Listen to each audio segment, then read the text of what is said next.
Knicks and Bruises, we are back. Shout out to the chat. Yo, Black is time. I got the Queen with me. We back for another one. What you call it? The lunchtime Knicks. Lunchtime live or Nick takes on your lunch break. There you go. How you doing, Queen? I'm good. I'm good. Excited about the upcoming season. It seems like this is the longest off season ever. It does feel like that, right? And think about it, like this is the furthest the Knicks have been, like in the postseason in a long time. Usually that would make it a shorter off season. Right. It still feel like it's dragging. It's because we're so anticipating the season. You know what I mean? That's That's basically what it what is. it boils down to. Last year though, we did have our players within the Olympics, so that kind of stretched out the off season as well. Right.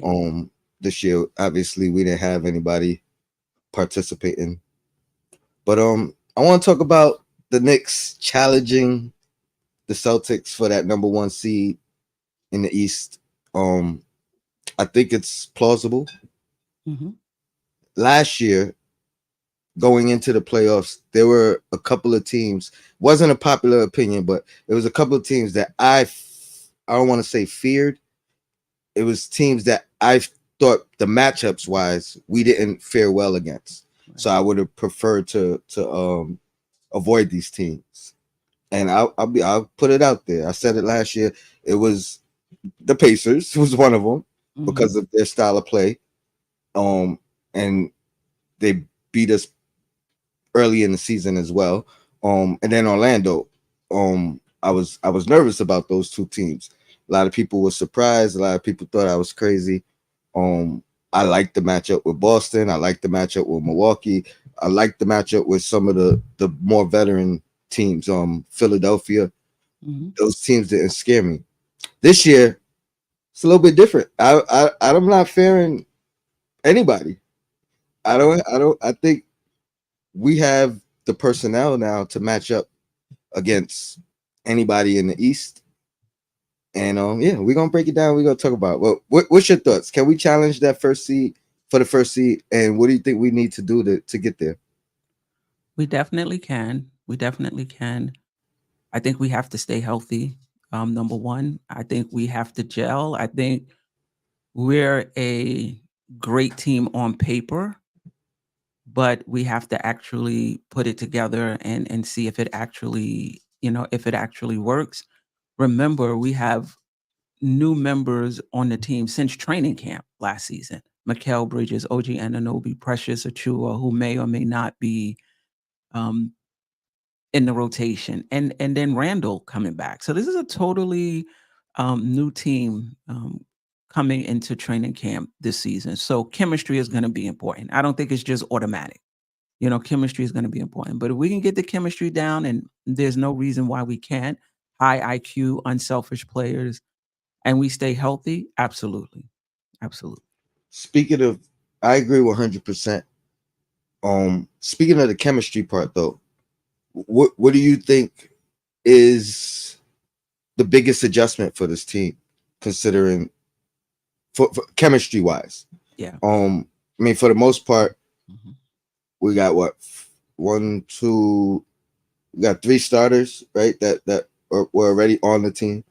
Obviously, Mitch Robinson, and you didn't even mention Mitch Robinson with his time missed. And, Correct. you know what I Correct. mean? Like reacclimating him. And, he usually takes a month or so to kind of get back into tip top shape. And it's So going yeah, to be what do you? a different style of play as well with Mitchell Robinson at the center. That's yeah. Well, one of the good things about that is, for the most part, they are used to it. You know what I mean? It's really about can he last the full season? Back to your health thing, because then you got to readjust.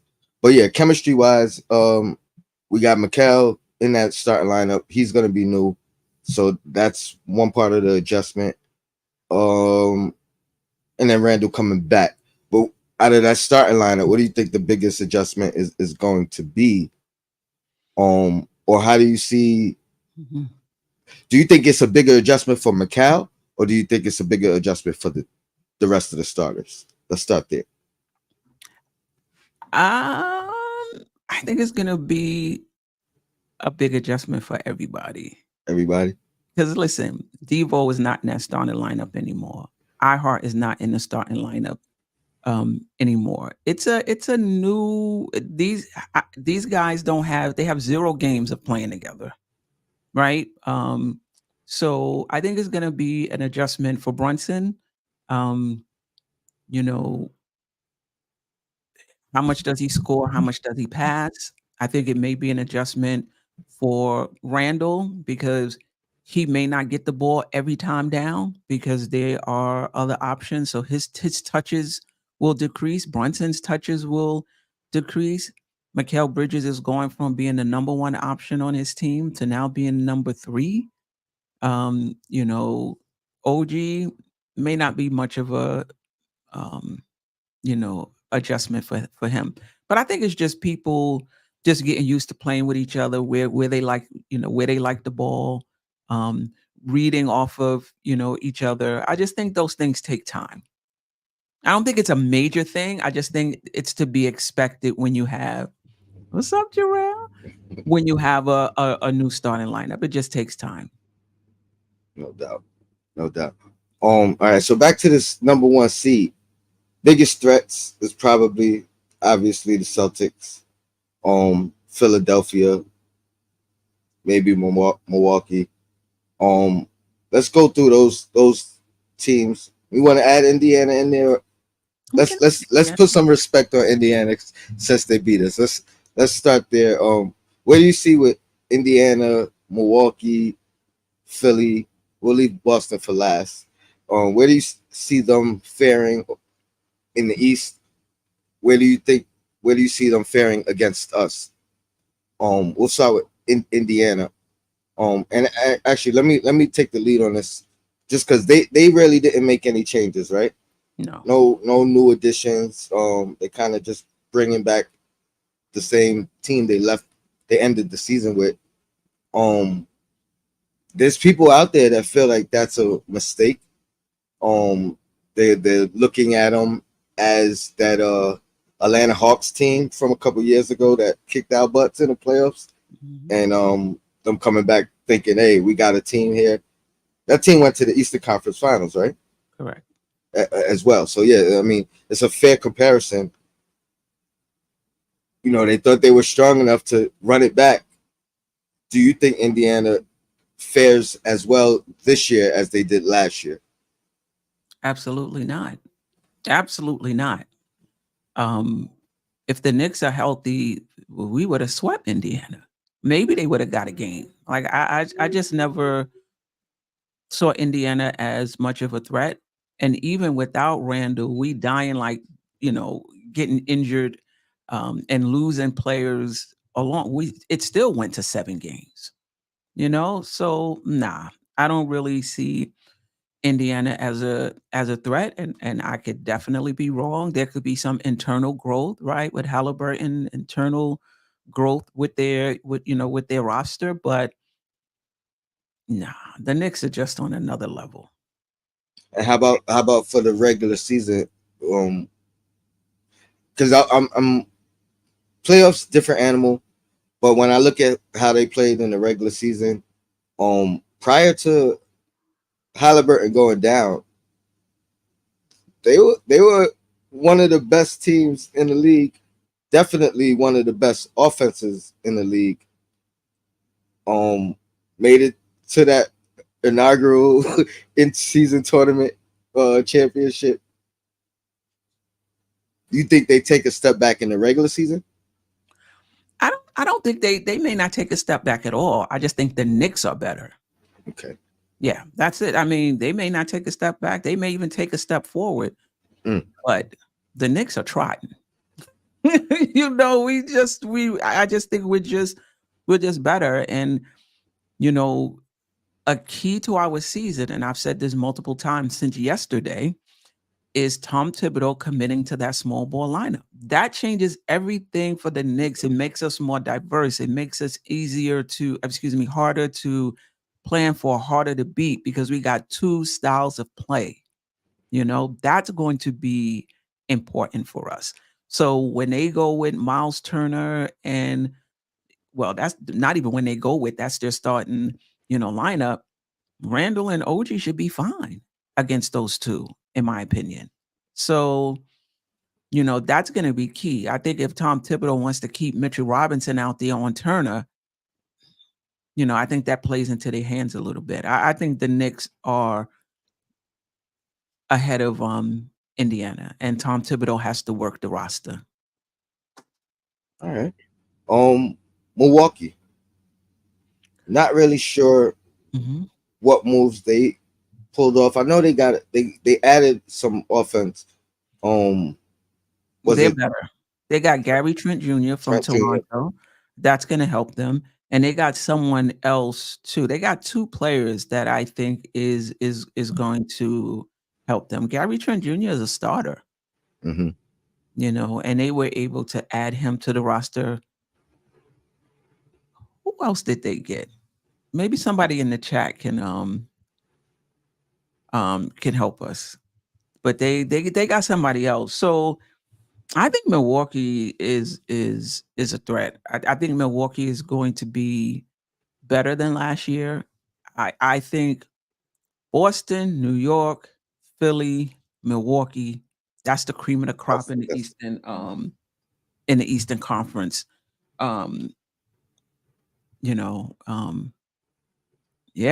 That Milwaukee's gonna be that's gonna be tough. That's gonna be tough. Yeah, and I agree. I think they are going to be a lot better this year, just for the simple fact that I think there was an adjustment period for them, right? Considering Dame was new there, Giannis had to figure out their chemistry. They actually played better, I think, when one of them was off the floor individually. Giannis and Dame both played better when the other guy was not on the floor. So they do have to figure that out. I think they're definitely a threat. I don't know if I put them over Philadelphia or Boston or New York for that matter. But I definitely think they will be better next year than last year. Just based off of a full year of trying to figure things out. But I think their red flag might be their coach. And that might have been what derailed them last year, in my opinion. I mean, they were off to a good start prior to the coaching change. And maybe they expected to do better, but I'm sure once they made that coaching change, it seemed like everything went downhill. I know that's not what they expected. You know what I mean? How much do you think Doc Rivers had to do with the fall of their season last year?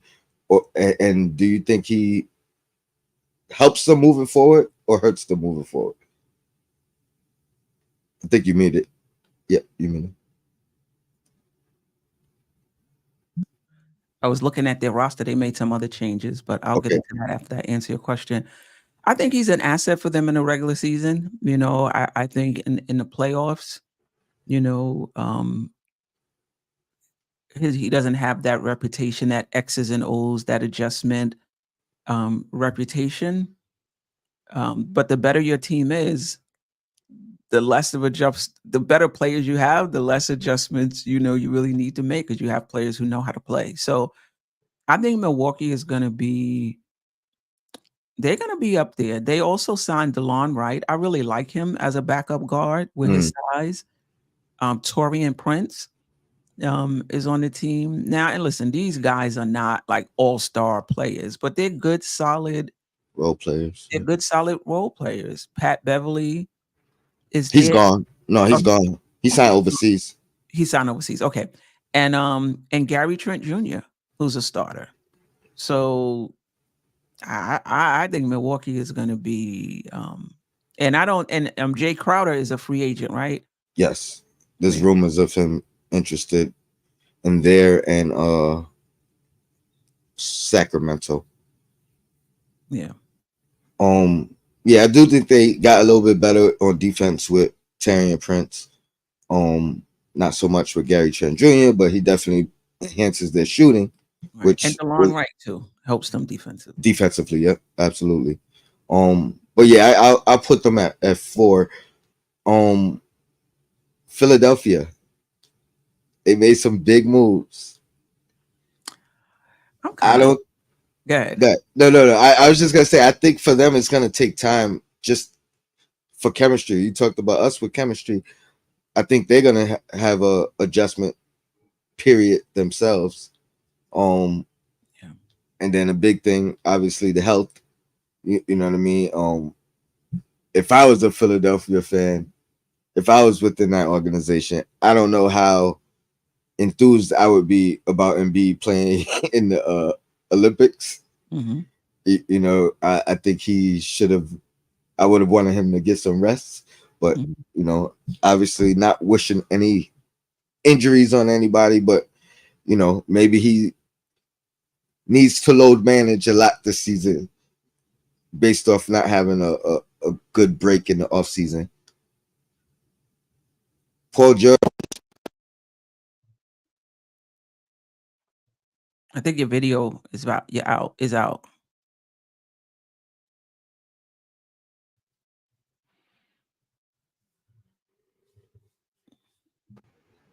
you hear me now? Yeah.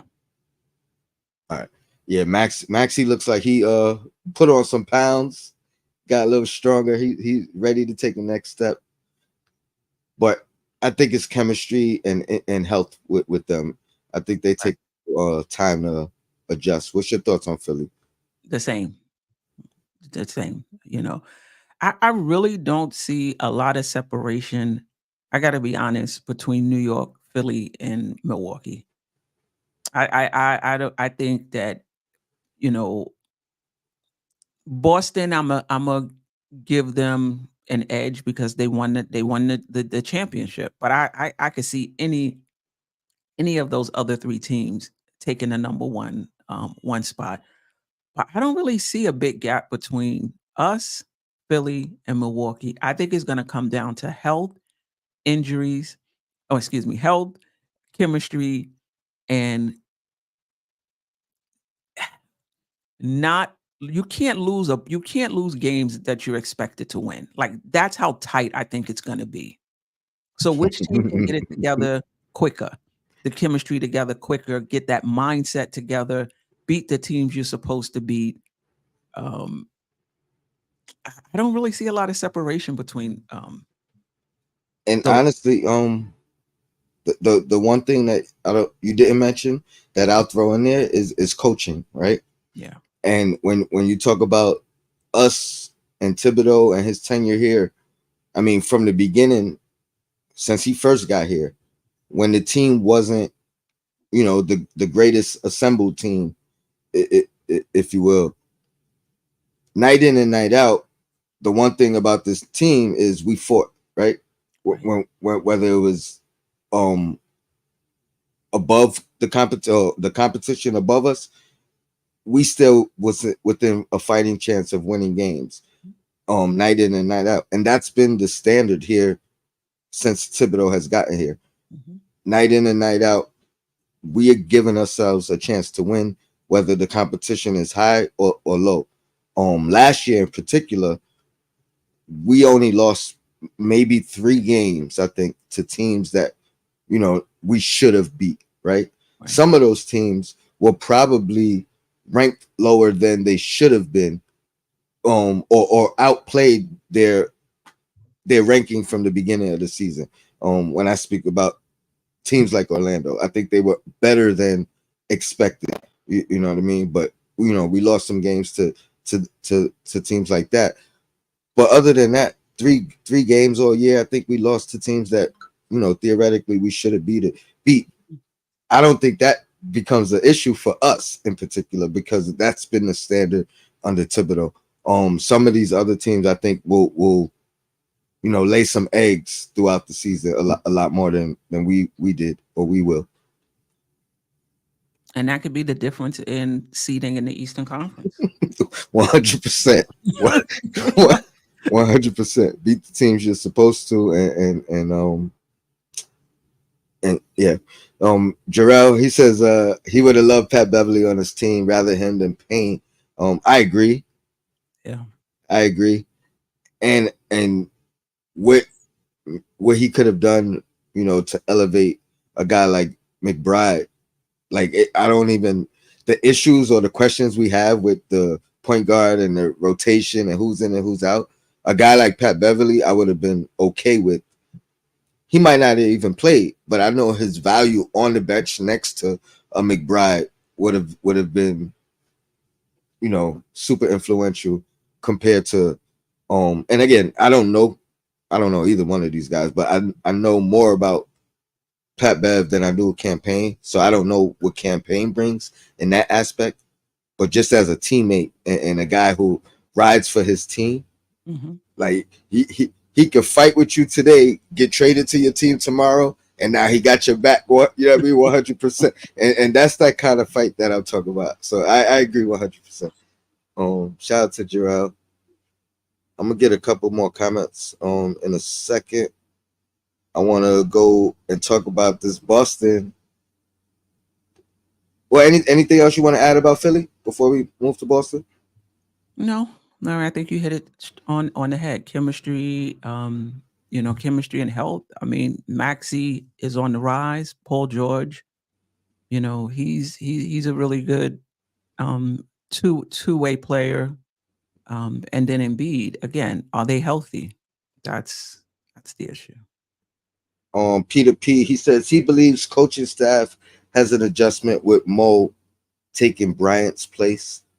I don't know how much of an adjustment that is, and that's only because I don't know how much Bryant really influenced the team or the coaching staff or whatever. I really believe he was here for a purpose in Lauren and Mitchell, and once that ship sailed, I don't know. Not taking anything away from who he is and what he does, I just don't know. So I don't know about that adjustment within the coaching staff, and I do know about Mo Cheeks, so that should be a seamless fit coming in. He's another guy talking about helping McBride. I think he's a guy that he could help McBride, probably help Kolick. You know what I mean? I'm looking at him as a point guard, not necessarily Brunson, but yeah, Brunson and helping the rest of the guards just, lock down defensively and work on some of those defensive principles, philosophies. So go ahead.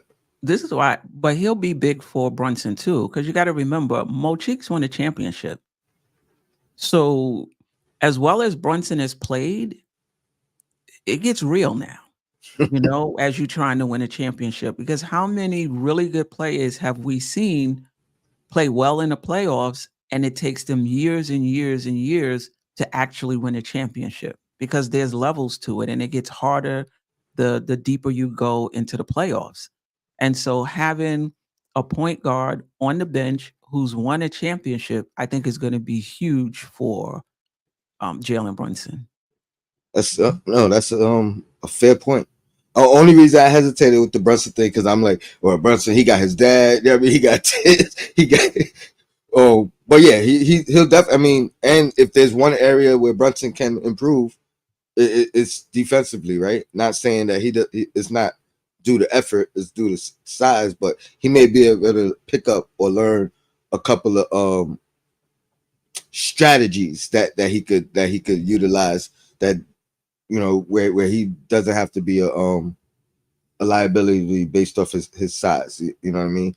I think that's true too. But I think there's always the greats. It gets to a point when you're a great player where it becomes all mental.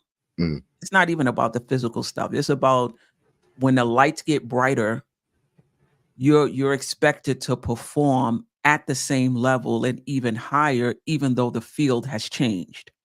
And I think that's what's going to be expected of Brunson the deeper we go into the playoffs. and having somebody who's been there and who understands that and can help him with his thought process and his decision making as he get into these tighter and tighter um, playoff windows, I think is going to be huge for him. I mean, as great as his father is for support, he ain't play at that level. Tibbs, as great as he ain't play at that level. You know what I mean? You have somebody on the bench who's played at that level and who's had to keep a lot of people happy too, right? Andrew Toney, Doc Rivers, Moses Malone. You know what I mean? So, but his role was really different. Defense distributor, whereas Jalen Brunson is scorer, facilitator. So the roles are a bit different, but still, how do you make sure everybody is happy and stay involved? That was part of Mochik's role as well. Yeah, and he's just a genuinely good guy. Yeah, you know what I mean, like like a great guy. Dwayne Dennis, he says, yes, I believe they can, but I hear fans discounting the fact that we need to strengthen our roster at the 5. If not now, then at the trade deadline, we will definitely need a backup big. I'm sorry. I agree that we need it. We could use it, but I think, at least speaking for myself and Queen, if I can, we're talking about the roster as constructed and the things that we are going to need to do because we don't have that backup 5. So when we talk about the small ball lineup, it's by necessity, or at least for me, it's by necessity more than like a want or you know what I mean? We don't have another true center on this roster. So how can we utilize the roster as constructed to be the best that it could possibly be? Yeah. And I think utilizing the small ball lineup, number one, we've seen what it does, what it's done with other teams, right? We've seen how Boston has utilized it and been super successful. We've seen how Golden State has used it over the past couple years and won multiple championships. So it not only is there a path for success for it, but we have to, you know what I mean? We're gonna have to utilize it. And we know Mitch Robinson throughout his career hasn't played more than 25, 26, you know what I mean, maybe 28 minutes for a game per season, and he hasn't played a full season. So just the fact that Mitch Robinson doesn't play a full season, yeah, we need another big man on this roster. We're not discounting that. I don't believe we are. Maybe some others are, but yeah, if Mitch got to miss some time, yeah, it's all small ball after that. Right.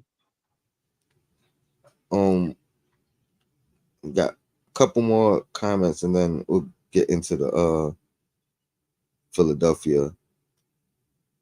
Jay Boogie, salute my guy. He said Cam brings more speed, more quickness off the dribble. Somebody can break your defense down. Somebody that can push the pace. Hit that like button. Salute. He does push the pace for sure. Speed. I think he's a pesky defender as well.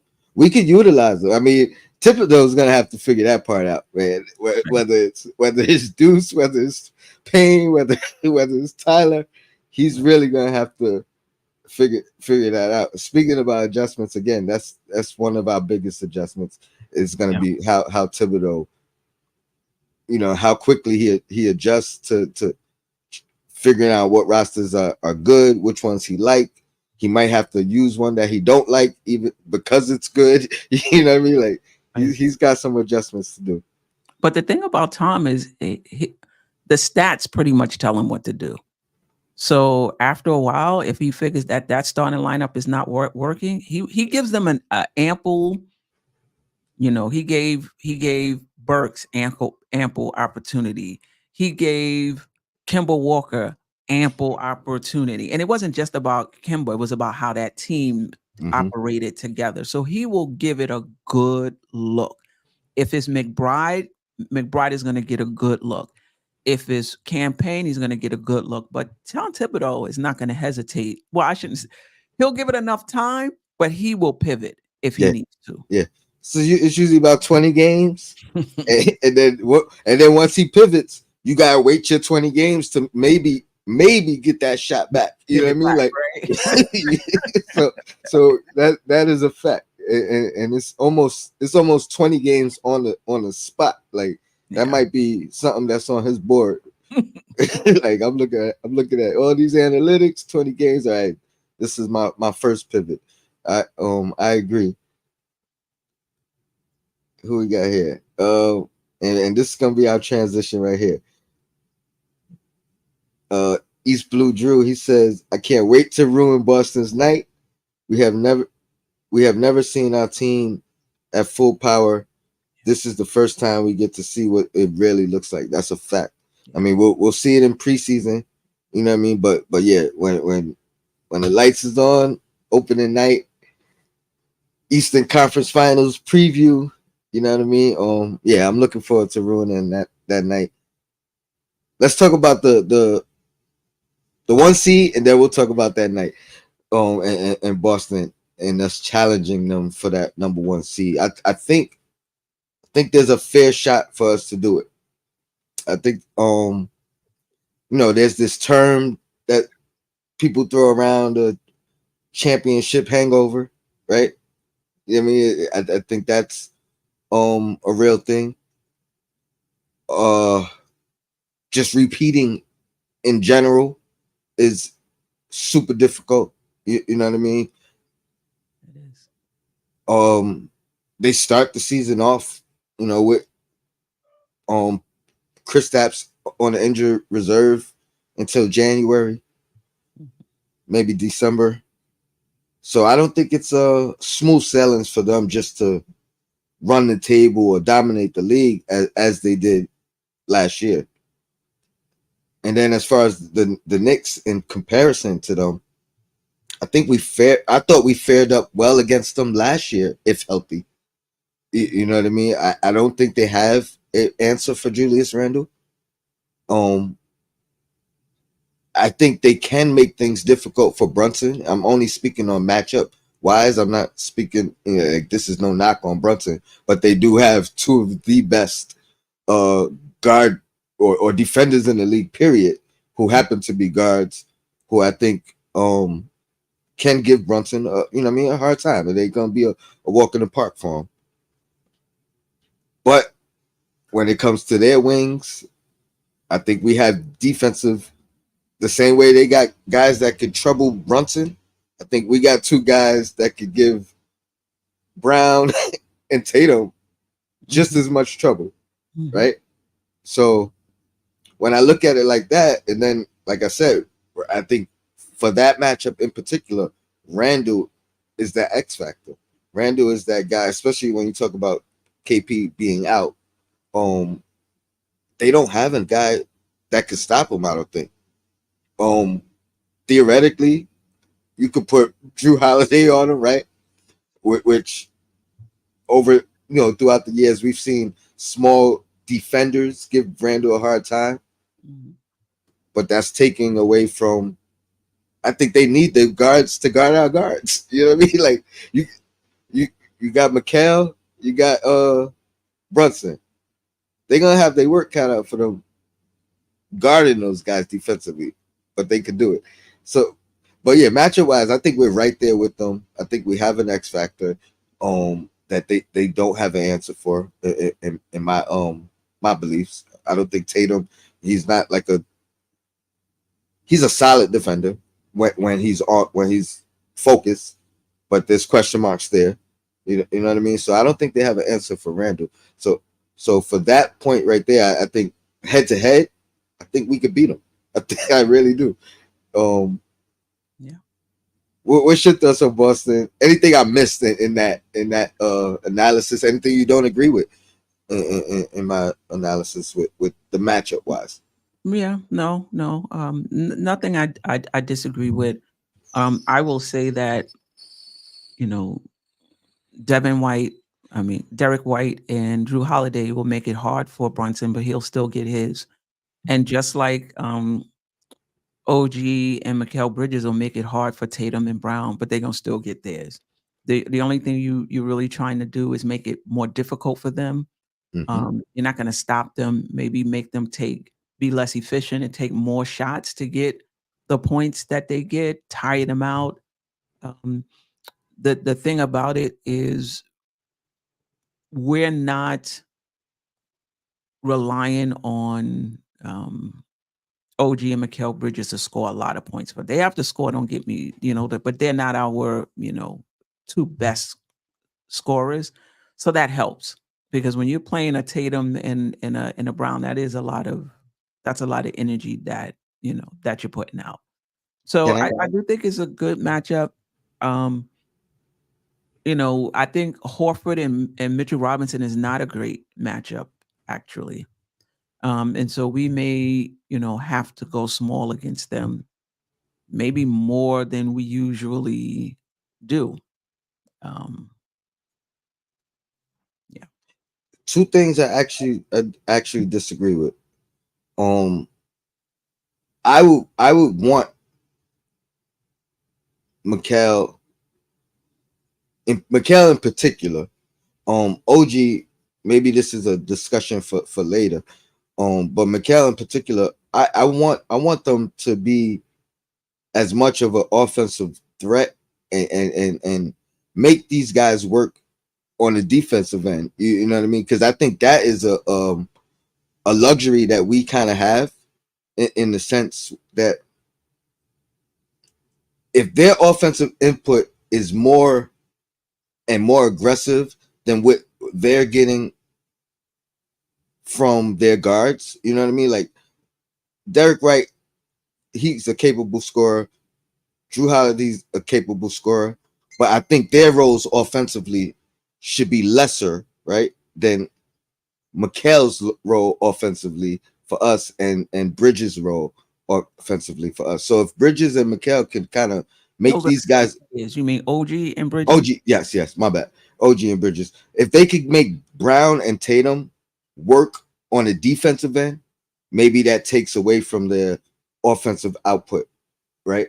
Because they have to work on both ends of the floor. So I think that's where we could actually have an advantage with these guys, especially Mikal, who can go off offensively, who can make these guys, whoever's guarding him, work on that defensive end, which exerts some energy. Maybe they have a little bit less on the defensive end.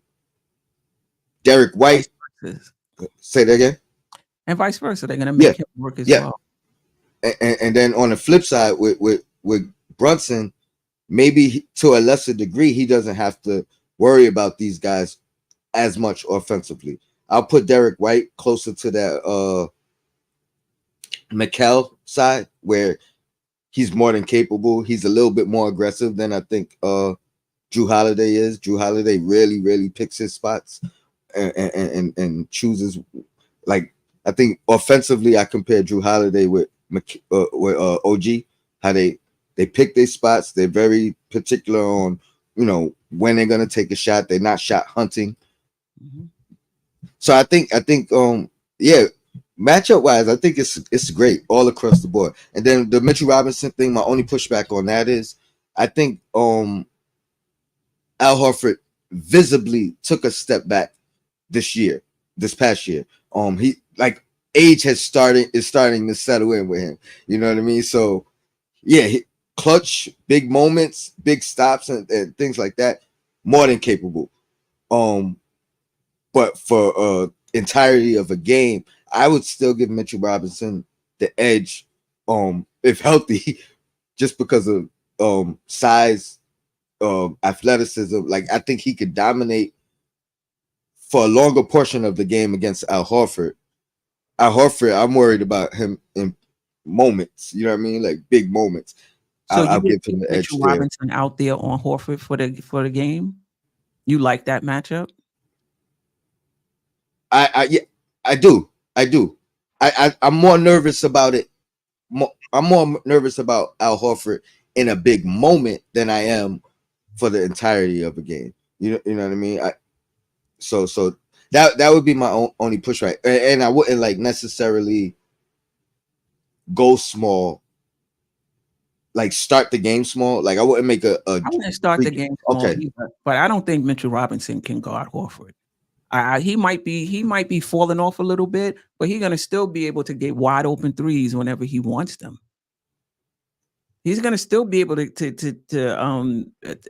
it. He's gonna be open, you know. I mean, So he don't have to be open. Like he'll be open. And that's another thing. Like Mitch has to help less, so he doesn't really have to be open. He's open. He doesn't have to be open. So when Horford has the ball at the 3-point line, you saying Mitch doesn't have to guard him? No, I'm saying Mitch can guard him. He could be out there as like he's not going to shoot over Mitch. If Al Horford's open, he's a threat. But why do you think he'll be open? He would only be open off of Mitch doesn't come out the paint. When you watch, okay. I think Mitch is always protecting the paint, but that's because if your man gets past you, now Mitch is, you know what I mean, going to the paint. But with our better perimeter defense, it should be less times that Mitch has to leave Horford open to go protect the paint. Is what I'm saying. I think it's a habit that maybe he can break, but there have been times when Mitch hasn't needed to do that, and he did do it. I'm like, what are you doing? Like you don't need to, he'll hedge, not come out of the paint. And I particularly when we were playing, when he was healthy, when we played at Indiana Pacers, I'm like, what? So maybe that's a habit he will get out of. Yeah. You're right though, because I've seen him do both. You know what I mean? I've seen him leave Turner open. You know what I mean? Turner hitting 5 threes in a quarter. Like Mitch, all right, when he hit 2, you should have been or overreacting to a drive, like coming to double. I'm like, listen, let the guy put the ball down first. You know what I mean? So the guard will have the ball, and his defender, let's just say it's Randall, is in front of him. Mitch is still 2 steps, or he's 1 pass away, and he's 2 steps off hedging toward Randall, and the player didn't even put the ball on the floor yet. How do you know Randall needs help?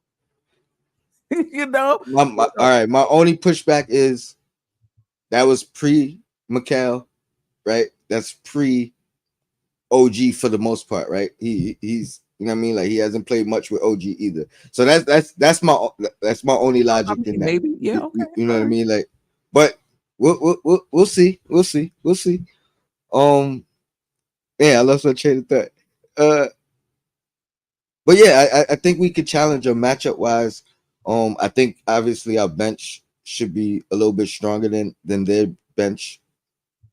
Even though their bench guys have stepped up, right? When needed to. This past year, you've seen Pritchard come out and give real good minutes in his time. Hauser, is that the guy's name? They just gave him a contract, brought him back. But yeah, they're running it back as well. I think they brought Tillman back, right? So no new moves. And when you win a championship, that's a luxury, right? You don't really gotta upgrade, but it looks like they're locked into who they are. And Tillman will be playing center for them as well. So he might even start, and Horford might be the one coming off the bench, and he's another undersized center. Yeah. And can stretch the floor a little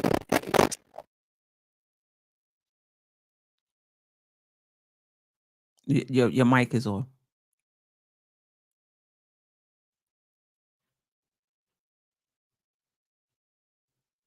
You hear me? Yeah. Apologies, I got a short in my wire. Let's talk about opening night and then we get out of here.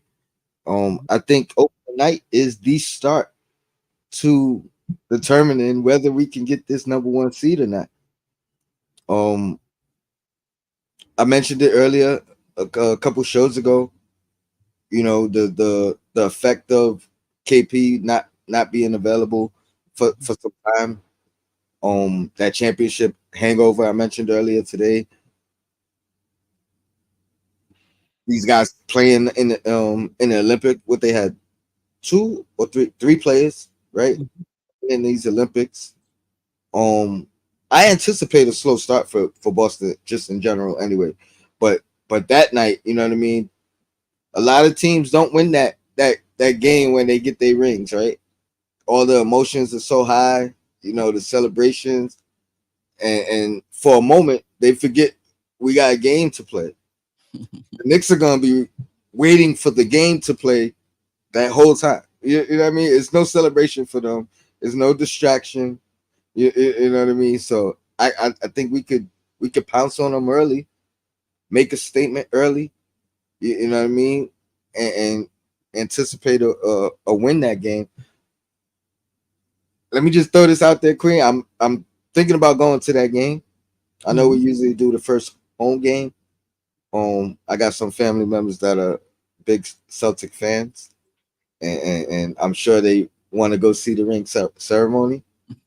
So I will definitely keep you posted. Maybe we can do a group thing Yeah. there and figure that out. But what's your thoughts on opening night? What was your thoughts of us getting that game opening night? It Is seems like we always play Boston opening night. Like enough already. But I think it'll be good for us. I think it'll be good for us to witness a ring ceremony as well.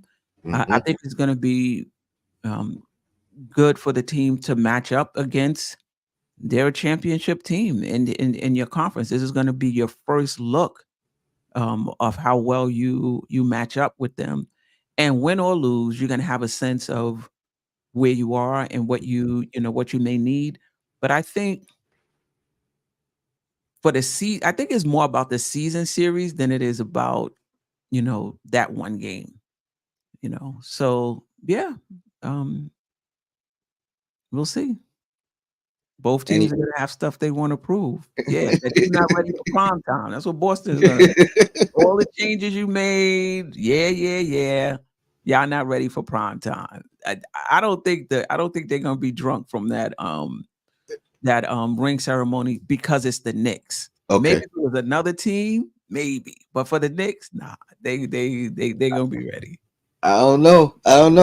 Because they may be ready before the ceremony, Mhm. but in the midst of that ceremony, I guarantee they're gonna lose focus a little bit. You know what I mean? They may be able to get it right back, but you know what I mean? They're gonna appreciate that moment in that moment. And I think you made a great point about the Knicks having to watch it, right? I think on the flip side, you know what I mean? It's inspiring for the Knicks. This is where we want to eventually be. You know what I mean? It's frustrating too. I don't want to sit here and watch watch this. You know what I mean? So it's like they'll have a bunch of emotions going through their minds as well. You know, imagining it being their ring ceremony and things of that nature. Mhm. But for the most part, I think the Knicks is going to be ready to pounce. You know what I mean?